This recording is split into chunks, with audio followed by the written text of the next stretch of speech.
Assalamualaikum warahmatullahi wabarakatuh. Selamat berjumpa lagi pada mata pelajaran Pendidikan Pancasila dan Kewarganegaraan Bab 4, Hubungan Struktural dan Fungsional Pemerintah Pusat dan Daerah.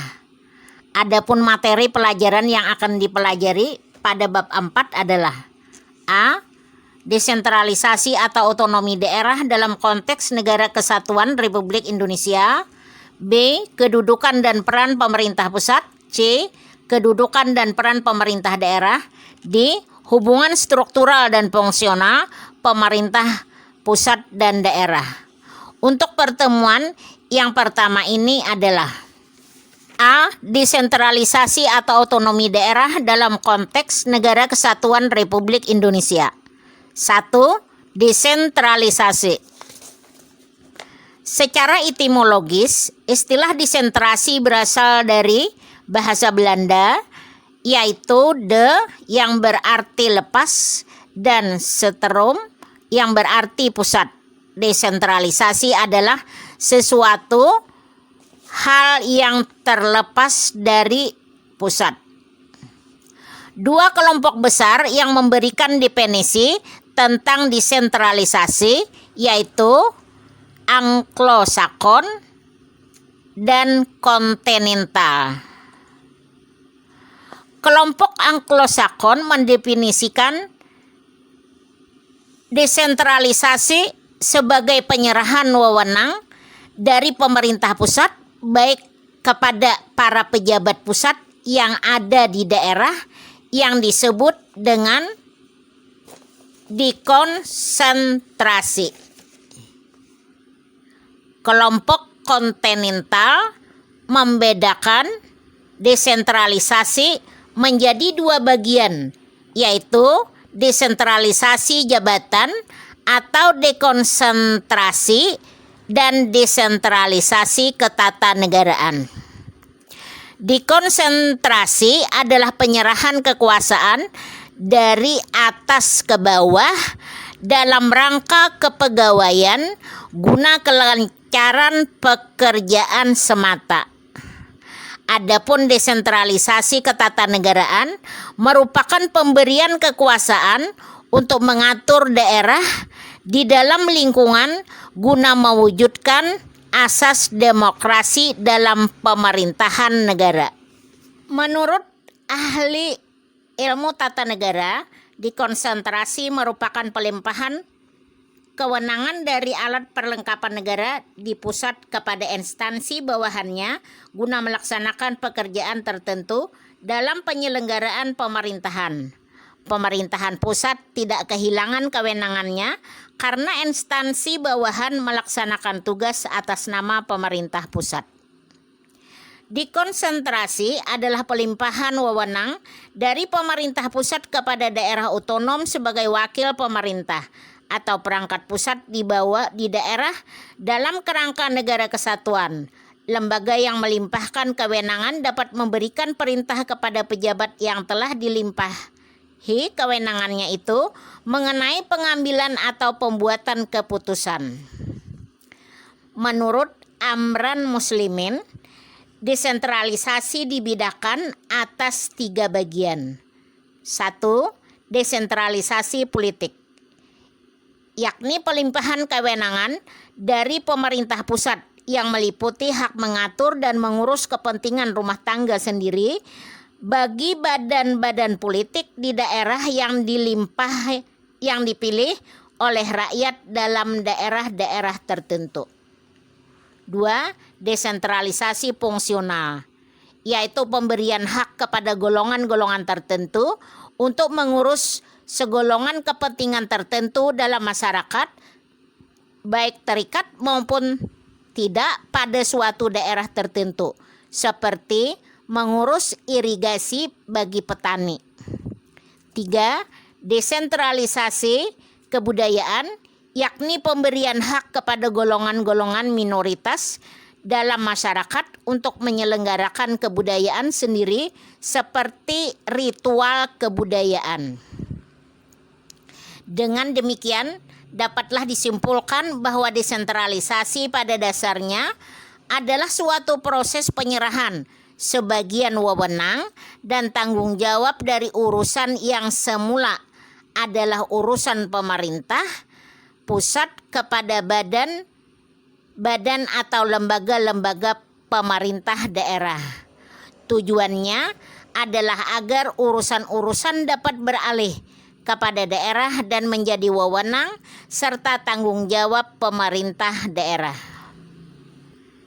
Prakteknya desentralisasi sebagai suatu sistem penyelenggaraan pemerintah daerah memiliki beberapa kelebihan dan kelemahan. Kelebihan desentralisasi diantaranya adalah sebagai berikut. 1. Mengurangi bertumpuknya pekerjaan di pusat pemerintahan. 2. Dalam menghadapi permasalahan yang amat mendesak, pemerintah daerah tidak perlu menunggu instruksi dari pusat.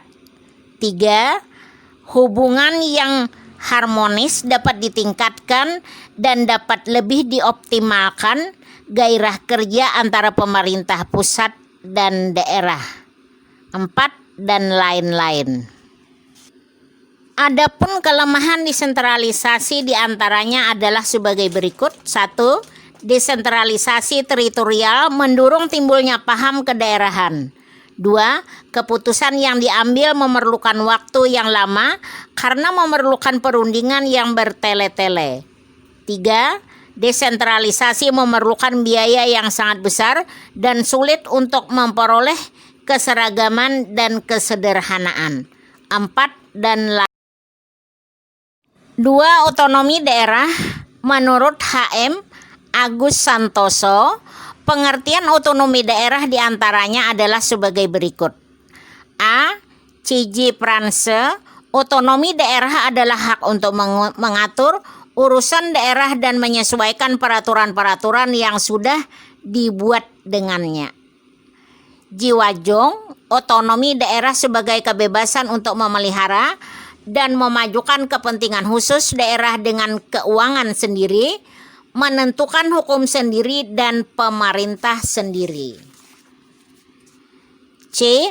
Ateng Saripudin, otonomi daerah sebagai kebebasan atau kemandirian tetapi bukan kemerdekaan. D. Menurut Undang-Undang RI Nomor 9 Tahun 2015, otonomi daerah adalah hak, wewenang dan kewajiban daerah otonom untuk mengatur dan mengurus sendiri urusan pemerintahan dan kepentingan masyarakat sesuai dengan peraturan perundang-undangan.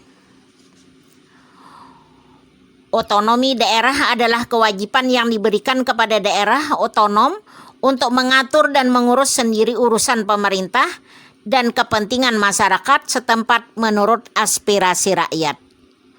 Tujuan otonomi daerah adalah untuk meningkatkan daya guna dan hasil guna penyelenggara pemerintahan dalam rangka pelayanan terhadap masyarakat dan pelaksanaan pembangunan sesuai dengan peraturan perundang-undangan.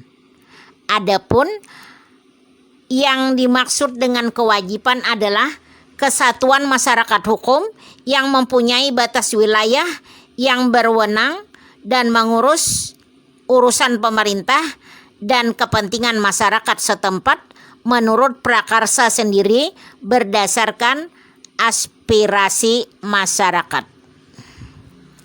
Dengan demikian dapatlah disimpulkan otonomi daerah adalah keleluasaan dalam bentuk hak dan wewenang serta kewajiban dan tanggung jawab sesuai badan pemerintah daerah untuk mengatur dan mengurus rumah tangganya sesuai dengan keadaan dan kemampuan daerahnya sebagai manifestasi dari desentralisasi. 3. Otonomi daerah dalam konteks negara kesatuan. Pelaksanaan otonomi daerah di Indonesia diselenggarakan dalam rangka memperbaiki kesejahteraan rakyat. Pelaksanaan otonomi daerah berlandaskan pada acuan hukum, juga sebagai implementasi tuntutan globalisasi yang diperdayakan dengan cara memberikan daerah kewenangan yang lebih luas, lebih nyata, dan bertanggung jawab, terutama dalam mengatur, memanfaatkan, menggali sumber-sumber potensi yang ada di daerah masing-masing. 4. Landasan hukum penerapan otonomi daerah di Indonesia. Beberapa peraturan perundang-undangan yang pernah dan masih berlaku dalam pelaksanaan otonomi daerah di Indonesia adalah sebagai berikut. A. Undang-Undang Nomor 1 Tahun 1945 tentang Komite Nasional Daerah atau KND. B. Undang-Undang Nomor 22 Tahun 1948 tentang pokok-pokok pemerintah daerah. C. Undang-Undang Negara Indonesia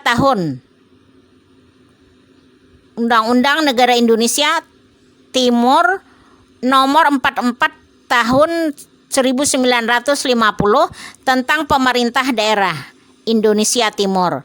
D. Undang-Undang Nomor 18 Tahun 1965 tentang pokok-pokok pemerintah daerah. A. Undang-Undang Nomor 5 Tahun 1974 tentang pokok-pokok pemerintah daerah. F. Dan lain-lain. 5. Nilai, dimensi, dan prinsip otonomi daerah di Indonesia. Otonomi daerah pada dasarnya adalah hak wewenang dan kewajiban daerah otonom untuk mengatur dan mengurus sendiri urusan pemerintahan dan kepentingan masyarakat setempat sesuai dengan peraturan perundang-undangan. Terdapat dua nilai dasar yang dikembangkan dalam Undang-Undang Dasar Negara Republik Indonesia tahun 1945 berkenaan dengan pelaksanaan desentralisasi dan otonomi daerah di Indonesia. A. Nilai unitaris yang diwujudkan dalam pandangan bahwa Indonesia tidak mempunyai kesatuan pemerintah lain di dalamnya yang bersifat negara atau Einheitsstaat, yang berarti kedaulatan yang melekat pada rakyat, bangsa dan negara. Republik Indonesia tidak akan terbagi di antaranya kesatuan-kesatuan pemerintah. B. Nilai dasar desentralisasi teritorial yang bersumber dari isi dan jiwa pasal 18 Undang-Undang Dasar Negara Republik Indonesia tahun 1945. Berdasarkan nilai ini, pemerintah diwajibkan untuk melaksanakan politik desentralisasi dan dikonsentrasi di bidang ketatanegaraan. Berkaitan dengan dua hal, nilai dasar tersebut di atas, penyelenggara desentralisasi di Indonesia terpusat pada pembentukan daerah otonom dan penyerahan atau pelimpahan sebagian kekuasaan dan kewenangan pemerintah pusat ke pemerintah daerah untuk mengatur dan mengurus sebagian kekuasaan dan kewenangan tersebut. Dengan demikian, titik berat pelaksanaan otonomi daerah adalah pada daerah, kabupaten atau kota dengan beberapa dasar pertimbangan sebagai berikut. 1. Dimensi politik. Kabupaten atau kota dipandang kurang mempunyai fanatisme kedaerahan, sehingga risiko gerakan separatisme dan peluang berkembangnya aspirasi federalis relatif minim. 2. Dimensi administratif. Penyelenggara pemerintahan dan pelayanan kepada masyarakat relatif dapat lebih efektif. 3. Kabupaten atau kota adalah daerah ujung tombak pelaksanaan pembangunan, sehingga kabupaten atau kotalah yang lebih tahu kebutuhan dan potensi rakyat di daerahnya. Dalam pelaksanaan otonomi daerah, prinsip otonomi daerah yang dianut adalah nyata, bertanggung jawab, dan dinamis. A. Nyata. Otonomi secara nyata diperlukan sesuai dengan situasi dan kondisi objektif di daerah. B. Bertanggung jawab. Pemberian otonomi diselaraskan dan diupayakan untuk memperlancar pembangunan di daerah pelosok tanah air. C. Dinamis. Pelaksanaan otonomi selalu menjadi sarana dan dorongan untuk lebih baik dan maju. Selain itu, terdapat 5 prinsip dalam penyelenggara pemerintahan daerah. Berikut uraiannya. 1. Prinsip kesatuan. Pelaksanaan otonomi daerah harus menunjang aspirasi perjuangan rakyat guna memperkokoh negara kesatuan dan mempertinggi tingkat kesejahteraan masyarakat lokal. 2. Prinsip real dan bertanggung jawab. Pemberian otonomi kepada daerah harus merupakan otonomi yang nyata dan bertanggung jawab bagi kepentingan seluruh warga daerah. 3. Prinsip penyebaran. Asas desentralisasi perlu dilaksanakan dengan asas dekonsentrasi. Caranya dengan memberikan kemungkinan kepada masyarakat untuk kreatif dalam membangun daerahnya. 4. Prinsip keserasian. Pemberian otonomi kepada daerah mengutamakan aspek keserasian dan tujuan di samping aspek pendemokrasian. 5. Prinsip pemberdayaan. Tujuan pemberian otonomi kepada daerah adalah untuk meningkatkan daya guna dan hasil guna penyelenggaraan pemerintah di daerah, terutama dalam aspek pembangunan dan pelayanan kepada masyarakat, serta untuk meningkatkan pembinaan kestabilan politik dan kesatuan bangsa. Kesimpulan pelajaran kita pada hari ini adalah 1. Pengertian desentralisasi. 2. Pengertian otonomi daerah. 3. Pelaksanaan otonomi daerah. 4. Landasan hukum penerapan otonomi daerah. 5. Nilai prinsip otonomi daerah di Indonesia. Demikianlah pelajaran kita pada hari ini. Wassalamualaikum warahmatullahi wabarakatuh.